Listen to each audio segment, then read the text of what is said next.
तो भाइयों ने बहन के शरीर के बोटी बोटी करके काट डाले और बड़े भाई ने अपने सबसे छोटे भाई को जंगल से लकड़ी और पानी लाने का आदेश दिया। दोस्तों, बहुत समय पहले की बात है। किसी गांव में एक परिवार था और उस परिवार में 7 भाई अपनी एक बहन के साथ रहते थे। उनके माता पिता नहीं थे। यह उस समय की बात है जब लोग जंगली जानवरों का शिकार करते थे तथा औरतों का काम घर परिवार और बच्चों को संभालना होता था। ये 7 भाई उस गांव में अपनी बहन के साथ बड़े प्रेम से रहते थे।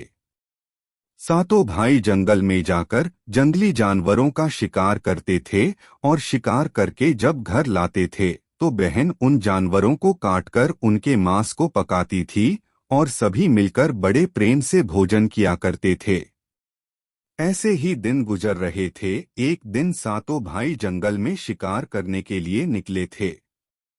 शाम होने वाली थी और बहन अपने 7 भाइयों के लिए खाना पका रही थी। जब वो चाकू से हरे सब्जियों को काट रही थी तभी चाकू के तेज धार से एक अंगुली कट गई। कटे हुए अंगुली से खून बहने लगा।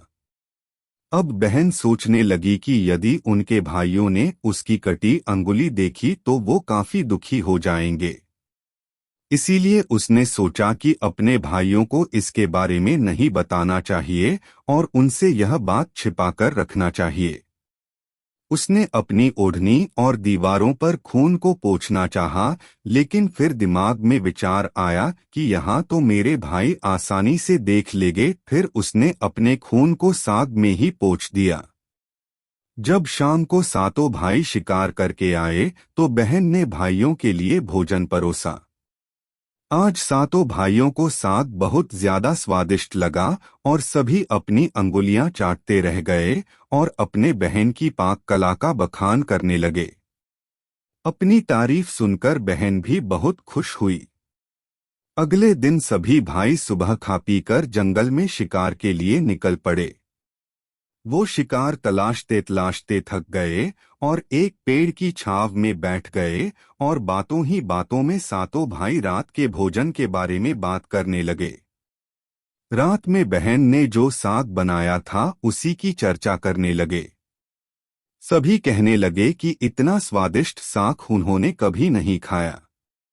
7 भाइयों ने विचार किया कि आज इसके बारे में अपनी बहन से जरूर पूछेंगे और जानकर रहेंगे कि साग में उसने ऐसा क्या मिलाया कि साग इतना स्वादिष्ट बन गया। जब सभी भाई घर आए तो अपने बहन के खाने की तारीफ करने लगे। बहन बड़ी खुश हुई। तब 7 भाइयों में सबसे बड़े भाई ने अपनी बहन से पूछा कि कल तुमने साग में ऐसा क्या क्या मिला दिया था कि साग इतने स्वादिष्ट बन गए। बहन ने बहाना बना दिया जिससे उनको सच्चाई न पता चल सके। तब बड़े भाई ने बहन को अपनी सौगंध देते हुए कहने लगा कि बहन मुझे सच सच बताओ। तब बहन से सब कुछ सच सच बता दिया और कहने लगी कि साग में मैंने अपना थोड़ा सा खून मिला दिया था क्योंकि चाकू से मेरी अंगुली कट गई थी। उसके बाद सभी 7 भाई भोजन करके सोने के लिए चले गए। तभी 7 भाइयों में से सबसे बड़े भाई ने कहा कि खून की चंद बूंदें मिलाने से साग इतना स्वादिष्ट बन गया तो बहन का मांस कितना स्वादिष्ट होगा। सभी भाइयों ने अपने बड़े भाई की हाँ में हाँ मिलाई और अगले दिन भोजन करके सभी भाई शिकार के लिए निकल पड़े। 7 भाइयों ने अपनी बहन को जान से मारने का प्लान बना लिया और कहा कि उसको मारकर उसका मांस पकाकर खाएंगे। लेकिन यह बात 7 में से सबसे छोटे भाई को पसंद न आई। वह अपनी बहन को बचाने के लिए बहुत बेचैन था। वह इसका खुलकर विरोध नहीं कर सकता था क्योंकि 6 भाई एक तरफ थे और वो अकेला था। शिकार करने के बाद सभी भाइयों ने एक टीले पर बांस के पट्टों का बना एक चबूतरा बनाया जिसे चांग कहते हैं। उनकी योजना यह थी कि बहन को बहला फुसलाकर यहाँ पर लाएंगे और तीर मारकर अपनी बहन की हत्या कर देंगे और उसका स्वादिष्ट मांस खाएंगे। अगले दिन बड़े भाई ने अपनी बहन से कहा कि बहन, अब तुम विवाह योग्य हो चुकी हो और हमने तुम्हारे लिए एक योग्य वर की तलाश की है। आठ तुम सज संवर कर हमारे साथ चलो। बहन अपने भाई की बात सुनकर बड़ी खुश हुई और तैयार हो गई। चलते चलते जब बहन थक गई तब वह अपने बड़े भाई से कहने लगी कि भाई, और कितना दूर चलना होगा। तब बड़े भाई ने कहा कि बहन, अब थोड़ी ही दूर वो जो टीले के ऊपर चांद दिख रहा है वहीं पर जाना है। टीले पर पहुंचकर बड़े भाई ने अपने छोटे भाइयों से कहा कि इसे रस्सी से बांस के खंभे के सहारे बांध दो।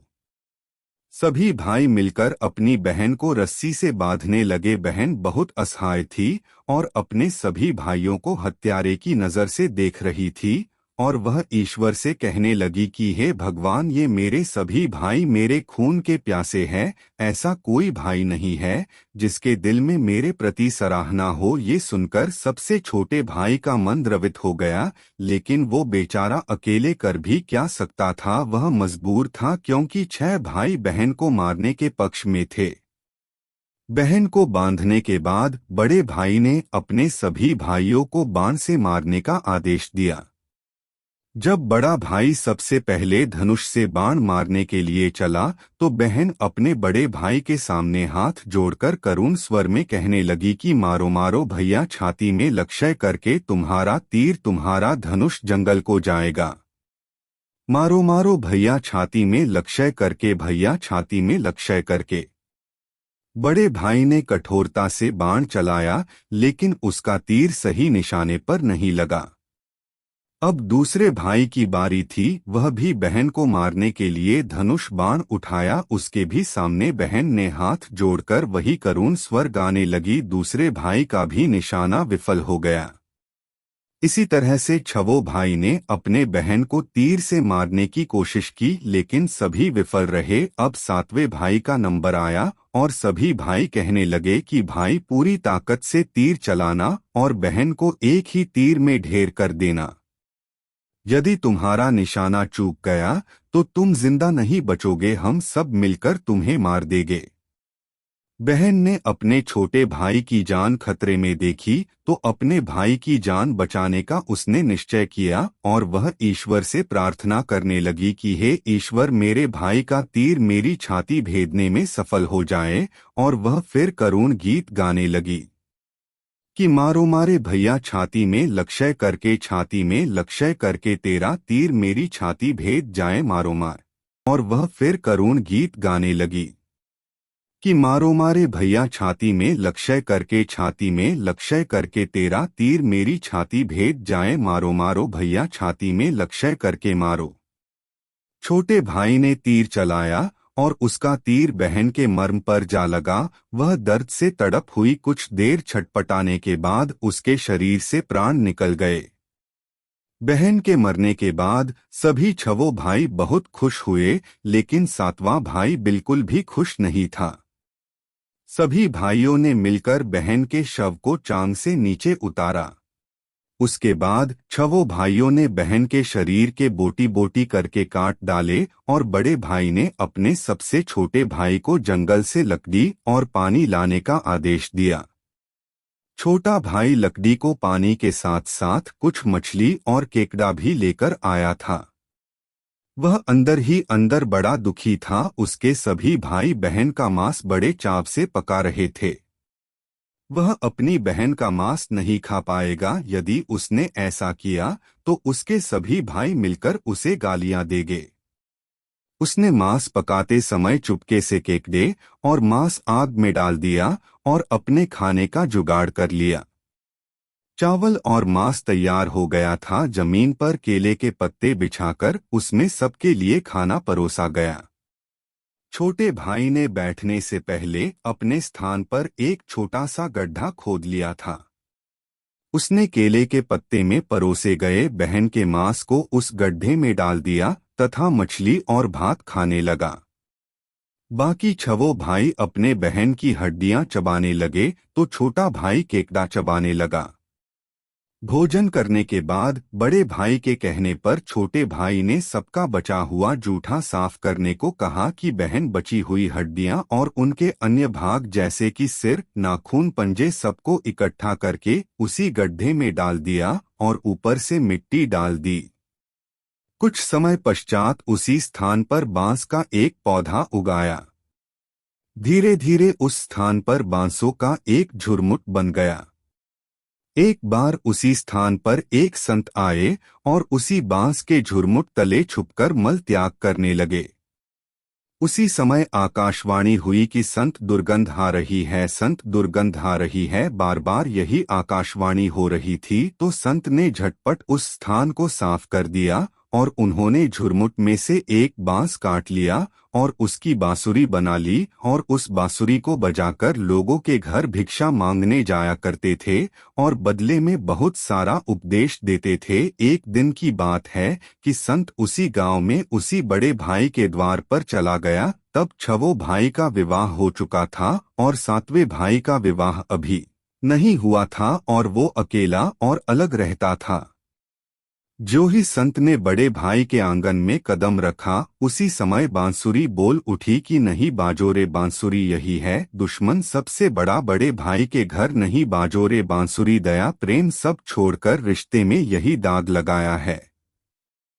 नहीं बजोरे बांसुरी यही दुश्मन है सबसे बड़ा, बड़े भाई के घर नहीं बजोरे बांसुरी। योगी के बांसुरी से बार बार यही आवाज निकल रही थी जिसको सुनकर बड़े भाई के पसीने आने लगे। उसने अपनी पत्नी से योगी को तुरंत भिक्षा देकर विदा करने को कहा। ऐसे करके संत सभी छठों भाइयों के पास गए। सभी के सामने यह बांसुरी वही गीत गाने लगती। सभी भाइयों ने अपनी पत्नी से भिक्षा दिलवाकर उस संत को अपने द्वार से विदा कर दिया। उसके बाद संत सबसे छोटे भाई के द्वार पर पहुंचते हैं। वह अकेला रहता था और सबसे अलग हो गया था। जैसे संत सातवें भाई के द्वार पर पहुंचते हैं वैसे ही बांसुरी बोल उठी, बाजोरे बाजो बांसुरी, मेरे सबसे छोटे भाई के घर मन की बात मन में छुपाकर युग युग से रखा है। अंतर में बाजोरे बांसुरी यही है मेरे सबसे प्यारे भाई का घर। योगी के बांसुरी से यह प्यारा संगीत सुनकर छोटे भाई ने उस संत का अपने घर में स्वागत किया और संत को बैठने को कहा। संत को जलपान करवाया तो छोटे भाई ने बांसुरी के बारे में योगी से पूछा तो संत ने सब कुछ कह सुनाया कि उसने कैसे बांस को काटकर बांसुरी बनाई है और कैसे आकाशवाणी हुई थी। छोटे भाई ने संत से विनती की कि वह इस बांसुरी को मुझे दे दें। यह सुनकर संत ने उसे बांसुरी सौंप दी। संत के चले जाने पर छोटे भाई ने बांसुरी को अपने सिरहाने पर धूप दीप जलाकर बड़े सम्मान के साथ रख दिया। कुछ समय बाद छोटे भाई के घर में परिवर्तन दिखाई देने लगा। जब वो काम से घर लौटकर आता तो अपना घर साफ सुथरा पाता।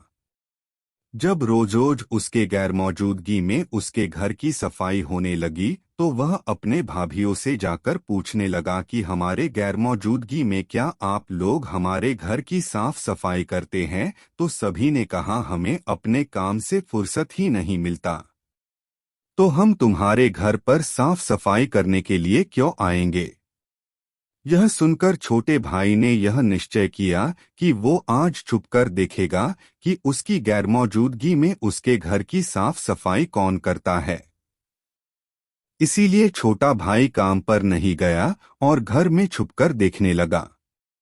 घर सुनसान होने पर जिस स्थान पर उसने बांसुरी स्थापित की थी उसी बांसुरी में से उसके बहन के शक्ल की एक लड़की निकलती है। उसके घर का सारा काम करके उसी बांसुरी में समा जाती है।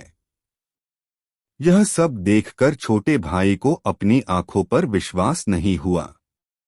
उसके बाद उसने यह बात अपनी बड़ी भाभी को बताई तो बड़ी भाभी ने अपने छोटे देवर को समझाया कि जैसे ही लड़की बांसुरी से बाहर निकले तुम उस बांसुरी को आग के हवाले कर देना, उसके बाद उस पर तुलसी जल छिड़क देना, फिर देखना कि क्या होता है।